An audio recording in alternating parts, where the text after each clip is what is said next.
Elle avait passé ses journées à attendre après le décès de sa mère. Pourquoi? Elle se le demandait. Pour que sa mère revienne? Ou bien pour que la mort la libère de toutes les dettes qu'elle avait laissées? Ce n'était pas ça qu'elle attendait. Ce qu'elle attendait, c'était un garçon qui était apparu un jour devant elle pour disparaître à nouveau, tel un mirage. C'était pour lui qu'elle devait survivre, dans l'espoir de le revoir un jour.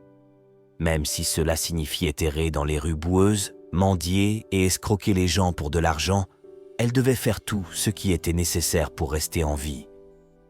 Elle s'était promis qu'elle le reverrait encore. Soudain, elle ouvrit les yeux et regarda autour d'elle, et vit une femme assise à son chevet. Intriguée, Neri lui demanda qui elle était. La femme répondit que c'était un honneur pour elle de pouvoir enfin la rencontrer. Elle se présenta sous le nom de Sakira, la grande prêtresse de la terre.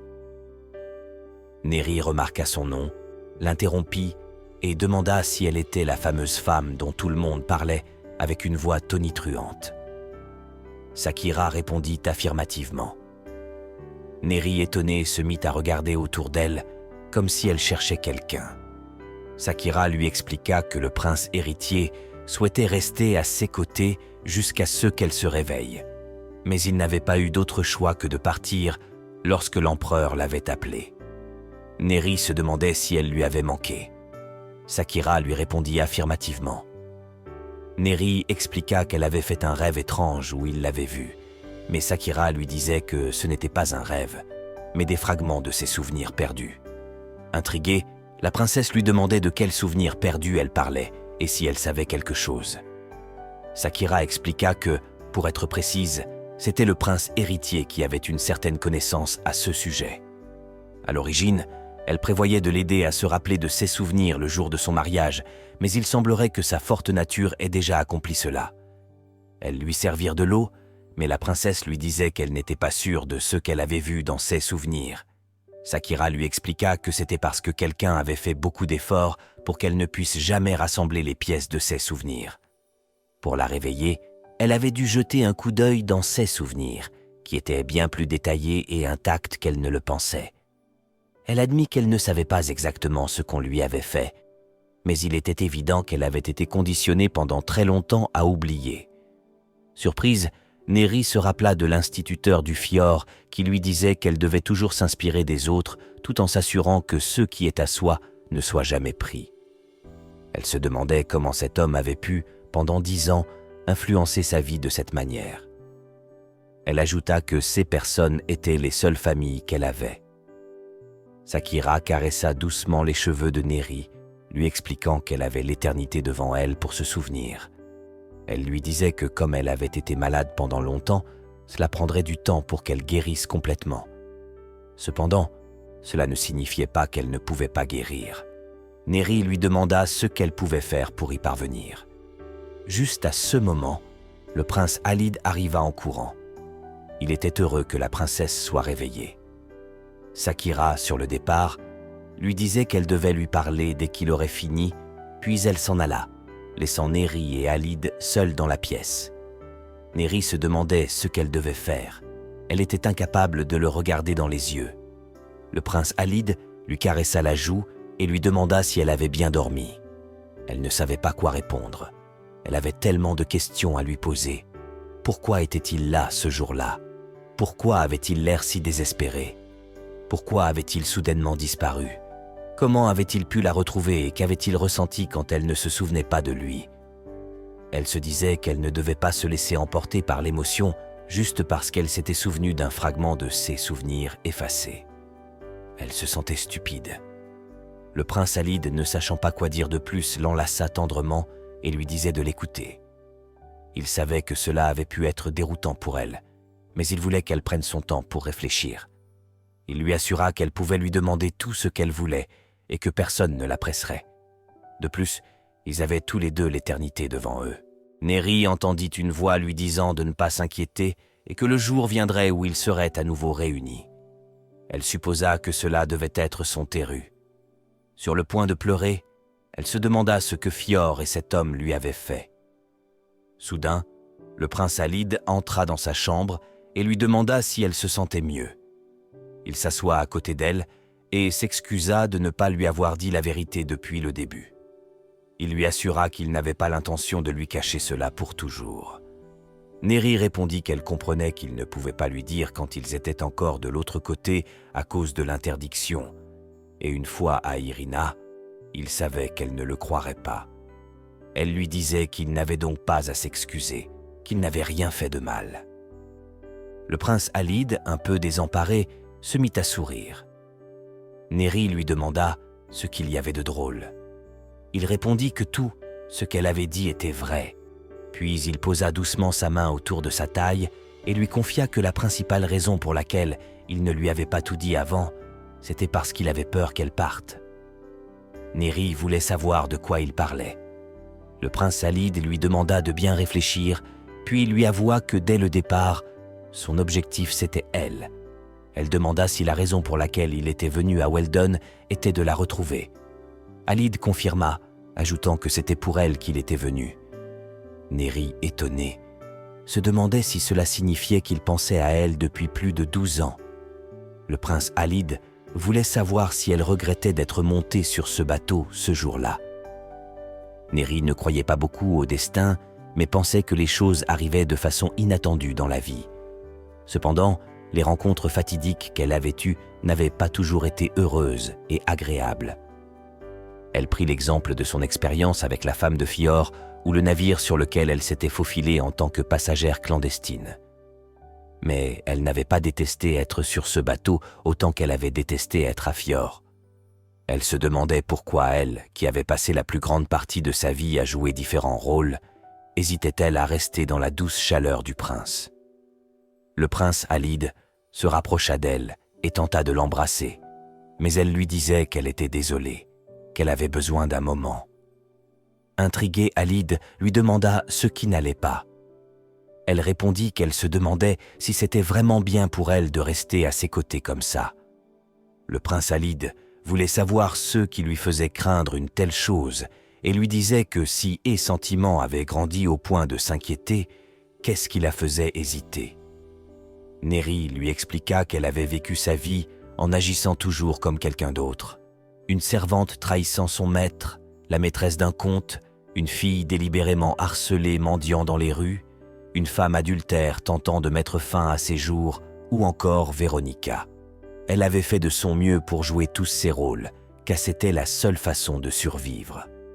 Neri avoua qu'elle ne pouvait pas imaginer être elle-même quand elle était près de lui, qu'elle continuerait probablement à le tromper, lui et tous les autres.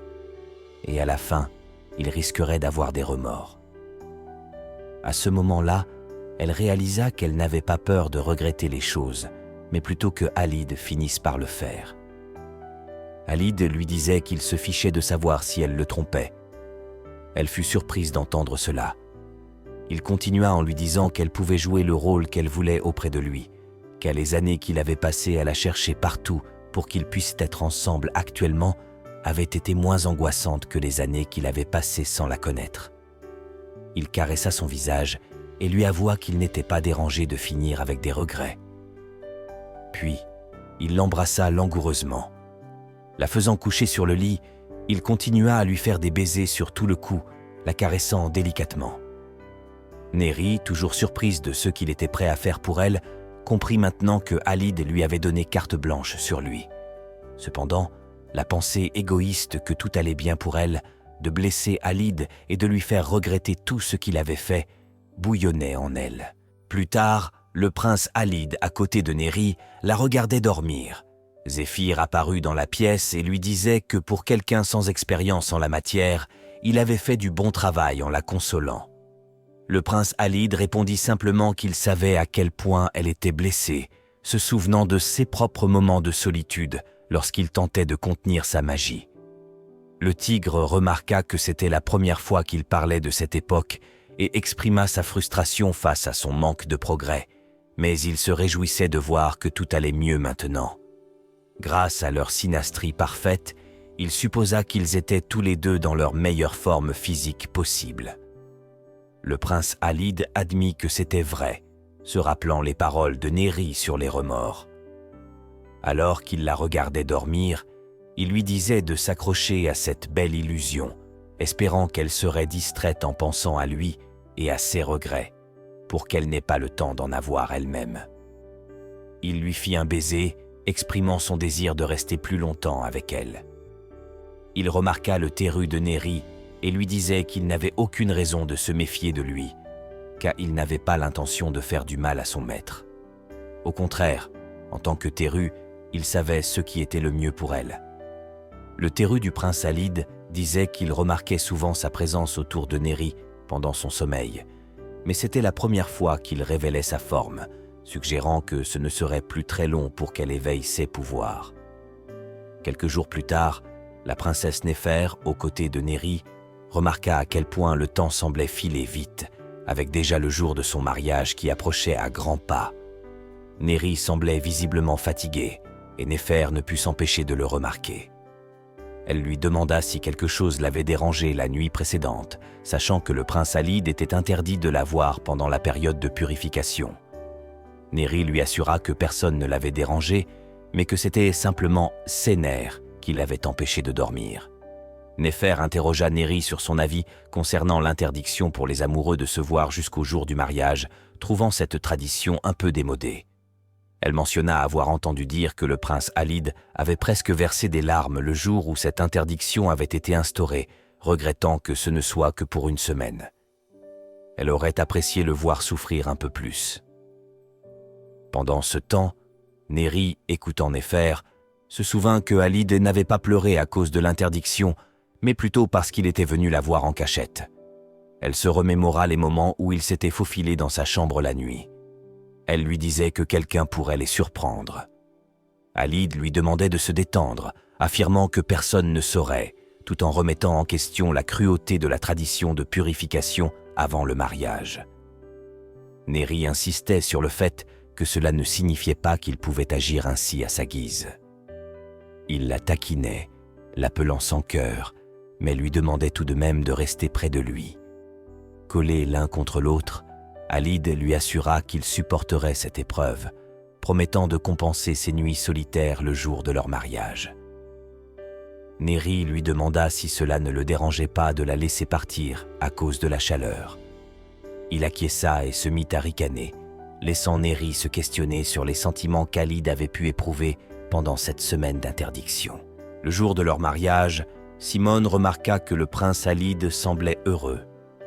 Lorsque celui-ci lui demanda pourquoi il ne le serait pas, Simone lui rappela qu'il y a une semaine, il avait agi comme si la fin du monde approchait à cause de l'interdiction de revoir la princesse pendant cette période. Alide admit alors que c'était vrai, mais précisa que cela appartenait désormais au passé. Simone réfléchit un instant et supposa que quelque chose s'était passé durant son absence. Alide lui confia qu'il avait entendu dire qu'Ignart, l'envoyé du Nord, était arrivé. Simone expliqua à Alide qu'Ignart représentait la princesse Ignar et qu'elle semblait vouloir obtenir une place au mariage. C'était en effet un grand honneur d'assister à la cérémonie de mariage d'un membre de la famille régnante d'Irina. Il mentionna que les places avaient été attribuées au prince Calife de l'Est et à la princesse Néfer du Sud, mais que le Nord n'avait pas encore reçu de siège. Simone souligna que négliger cette affaire ne ferait qu'empirer les relations déjà tendues avec Ignarte. Cependant, Alide semblait ne pas s'en soucier, ricanant et demandant si les choses n'avaient jamais été bonnes entre eux. Simone fut surpris par cette réaction et lui rappelait que la princesse Ignar était fiancée au prince Souride et que la frontière nord était sous le contrôle d'Ignarte et du sanctuaire de l'eau. Il s'apprêtait à mentionner la grande prêtresse de l'eau lorsque celle-ci fit son entrée dans la pièce. Le prince Alide se souvenait d'une conversation qu'il avait eue avec la grande prêtresse de l'eau, où elle lui avait rappelé que sa tante n'était pas du genre à céder aux demandes personnelles de ses proches. Son regard était glacial tandis qu'elle lui rappelait le sacrifice de sa grand-mère pour lui permettre de vivre.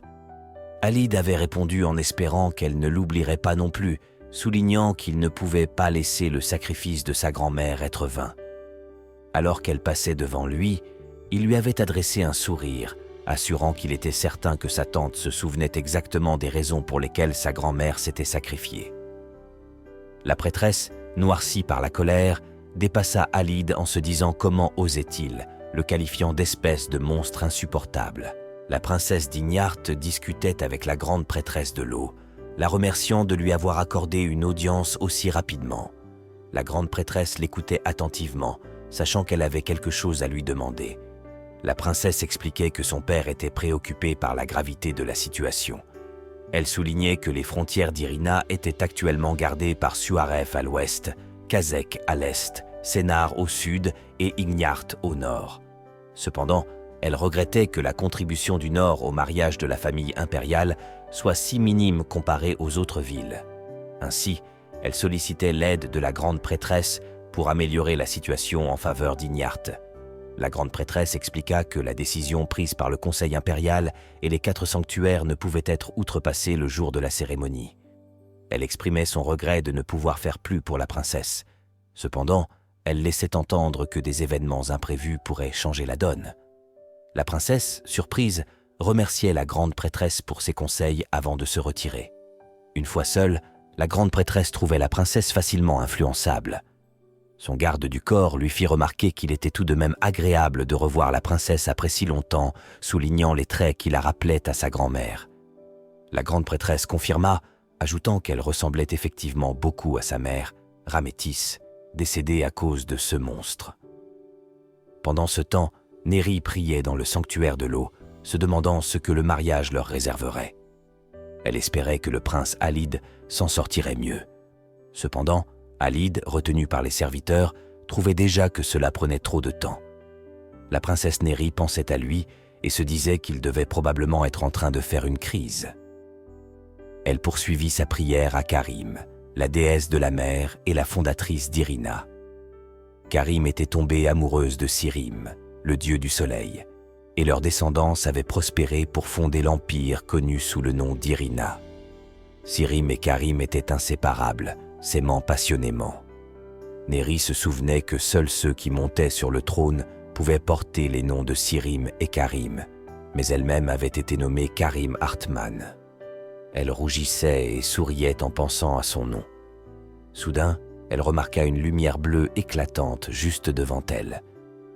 Elle se disait que ce n'était pas la première fois qu'elle voyait ça, ne pouvant plus le considérer comme une simple coïncidence. Elle se remémora une discussion qu'elle avait eue avec le prince Alide, alors qu'ils étaient sur le lit.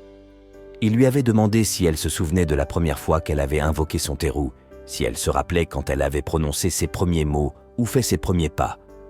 Il lui avait expliqué qu'il avait commencé à ressentir sa présence à un certain moment, comme un instinct. Elle se dit que c'était ainsi que ça avait toujours été pour elle aussi, mais peu importe qu'il en soit conscient ou non, elle l'avait toujours ignoré. Après tout, cela ne l'avait pas du tout aidée. Cela lui avait seulement dit des choses qu'elle ne voulait pas entendre. Elle l'avait prévenu de ne pas croire ce que disait l'instructeur, et une fois que ce dernier avait effacé ses souvenirs, elle avait commencé à penser que cette voix n'était qu'un étrange bruit dans sa tête. Maintenant qu'elle essayait de retrouver ses souvenirs, elle espérait qu'il ne lui en voulait pas. Son Teru se manifesta et lui disait que non, lui demandant comment il pourrait lui en vouloir à elle, son maître. Il ajouta qu'il était simplement comblé de joie qu'elle puisse enfin le voir. Néri se mit à pleurer, submergé par l'émotion. Son Teru lui assura qu'il n'y avait personne de mieux qu'elle pour porter le nom Karim, un nom partagé par la déesse de la mer et une épouse qui avait traversé l'océan pour venir ici. Son Teru lui demanda si elle ne trouvait pas cela magnifique, puis enlaça la princesse dans ses bras, la recouvrant d'une lumière éclatante.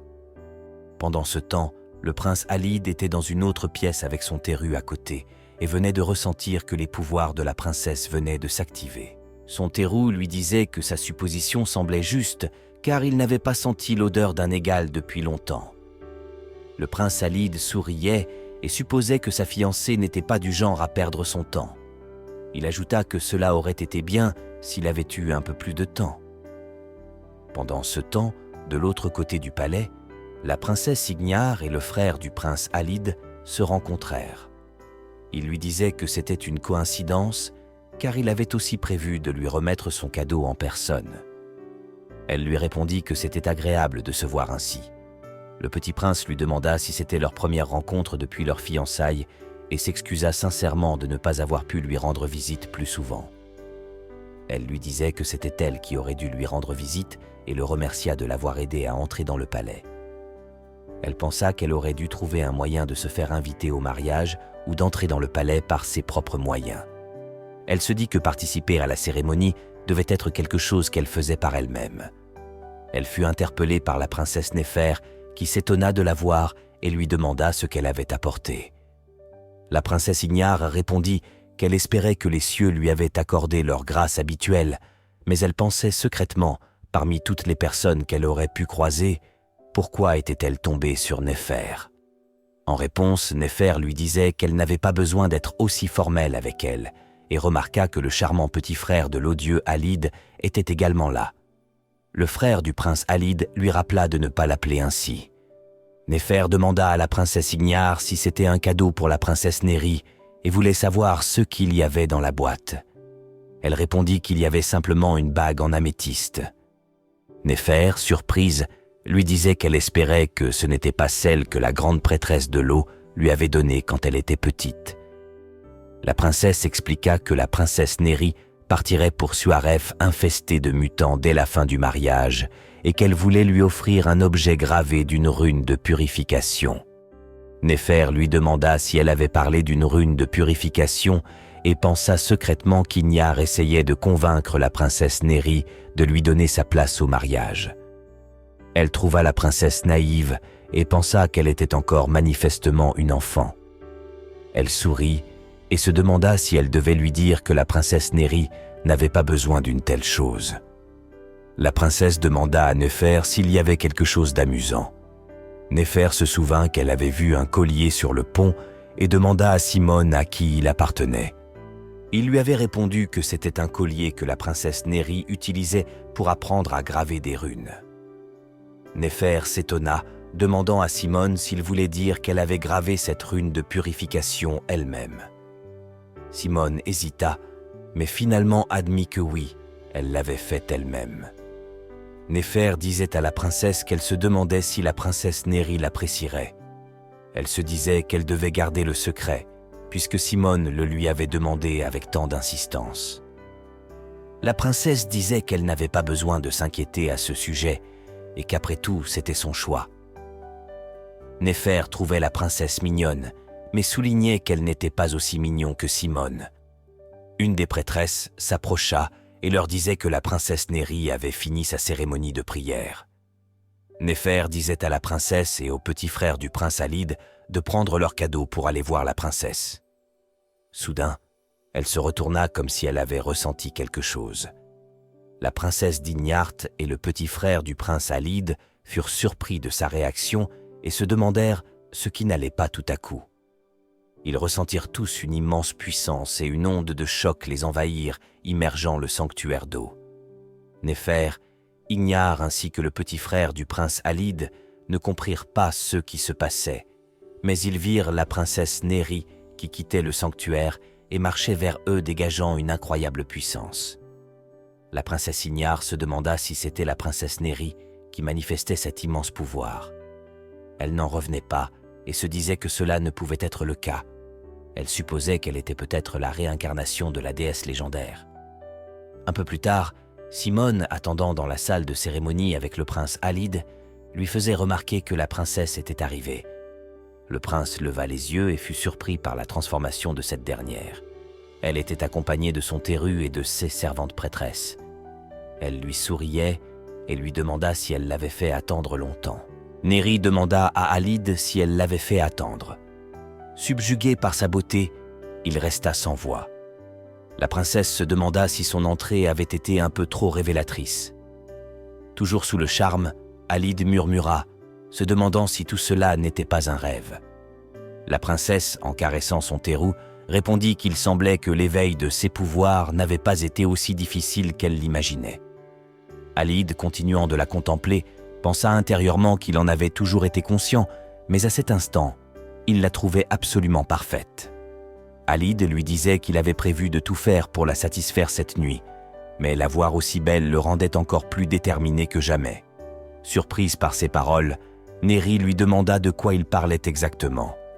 Son terru, inquiet, murmura que c'était bien ce qu'elle pensait et que cet homme était dangereux, demandant à sa maîtresse si elle devait le considérer comme un ennemi. Le prince Alide répondit au terru de la princesse, affirmant qu'il se trompait. Il tendit la main à Néri et lui demanda si elle était prête. Elle prit sa main et le prince Alide sourit en lui disant qu'ils allaient se marier. Plus tard, dans le palais, les serviteurs appelaient et recherchaient la princesse Ignare, mais elle ne répondit pas. Cachée derrière un buisson, elle pleurait, se traitant de petite idiote et se lamentant d'avoir tout gâché. Elle se souvint de la grande prêtresse métisse, lui disant qu'elle était la fierté et la joie d'Ignarte, et qu'elle devait répondre sans faille à ce qu'on attendait d'elle. Elle se plaignait en disant que son père serait déçu d'elle, non seulement parce qu'elle n'avait pas obtenu de siège à la cérémonie, mais aussi parce qu'elle avait présenté son humble cadeau à la princesse. Elle se rappela le moment où elle avait offert à son Altesse sa précieuse bague en améthyste, sans savoir à quel point ses propres pouvoirs étaient déjà incroyables. Entendant des bruits de pas dans les buissons, elle demanda qui était là. Elle fut surprise de voir Sana, le frère jumeau de Lana. Celui-ci lui demanda ce qu'elle faisait là et l'informa que le cortège de mariage du prince héritier était déjà parti. Pendant ce temps, le cortège de mariage du prince Alide traversait les rues, accompagné des chants et des acclamations des habitants et des serviteurs qui leur adressaient leurs félicitations. La princesse Néri, surprise, se demandait si toutes ces personnes étaient réunies pour célébrer leur mariage. Elle commençait enfin à comprendre qu'elle allait devenir la princesse héritière et l'inquiétude la gagnait.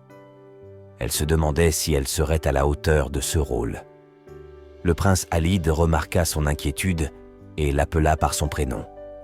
Il lui prit la main et lui sourit, lui disant de ne penser à rien d'autre au moins pour aujourd'hui.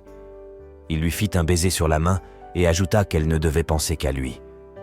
Le visage de la princesse Néri s'illumina à nouveau, rassurée par ses paroles et son soutien. Le terru du prince Alide, qui se trouvait derrière eux avec le terru de la princesse, soupira et déclara qu'il ne pouvait plus supporter de voir cela. Il s'adressa au terru de la princesse, lui demandant s'il ne trouvait pas que son maître en faisait un peu trop avec sa magie.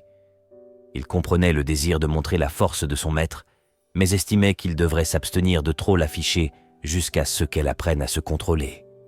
Le terru de la princesse semblait cependant intrigué par autre chose. Le tigre le rappela à l'ordre, disant que quand un ancien parlait, il devrait écouter. Il fut interrompu par le terru de la princesse, qui trouvait étrange que le cœur de la princesse batte si vite et qu'il soit si chaud. Il ajouta que la princesse n'avait jamais ressenti cela auparavant. Pendant ce temps, les gens s'inclinaient devant le cortège de mariage, leurs visages illuminés de joie et d'admiration pour le couple royal. Quelque part dans l'ombre, un mage recevait des consignes de son maître à travers une boule de cristal. Ce dernier lui demanda s'il avait agi comme prévu. Le mage répondit affirmativement, ajoutant que la nouvelle héritière devrait recevoir le message. Le maître, à travers la boule de cristal, mentionna avoir entendu dire qu'elle avait réussi à conjurer son terru. Le mage confirma cette information, ajoutant qu'une fois la cérémonie finale organisée dans le sanctuaire de l'eau, il obtiendrait ce qu'il désirait. Il ajouta avec une révérence que tout cela était fait au nom de son maître et pour le futur d'Irina. Le maître sourit sombrement à travers la boule de cristal, satisfait de la progression des événements, et lui ordonna de rester vigilant pour assurer le succès de leur plan. La cérémonie de mariage avait débuté. L'empereur, l'impératrice, la grande prêtresse de l'eau et de nombreux nobles étaient présents. Le prince Alide et Néri se tenaient à genoux pour le rituel final de l'union, le serment de Knao. Ce rituel consistait à unir le couple en un seul être spirituel, grâce à une combinaison de magie et d'encre infusée dans l'eau. La prêtresse, vêtue de robes ornées de symboles sacrés, prononça une bénédiction solennelle. Elle peignait un motif complexe sur le corps des mariés, utilisant l'encre infusée d'eau bénite. Les motifs, délicatement tracés, formaient un lien indéfectible entre Alide et Néri. Ces symboles, gravés simultanément sur leur peau, ne pouvaient être effacés qu'ensemble, symbolisant l'union éternelle de leurs âmes. Le prince Alide, le sourire aux lèvres, ne détachait pas son regard de Néri, déterminée à ne jamais briser ce lien sacré. Lorsque la prêtresse annonça que le rituel du Kno était accompli, elle les félicita chaleureusement pour leur union.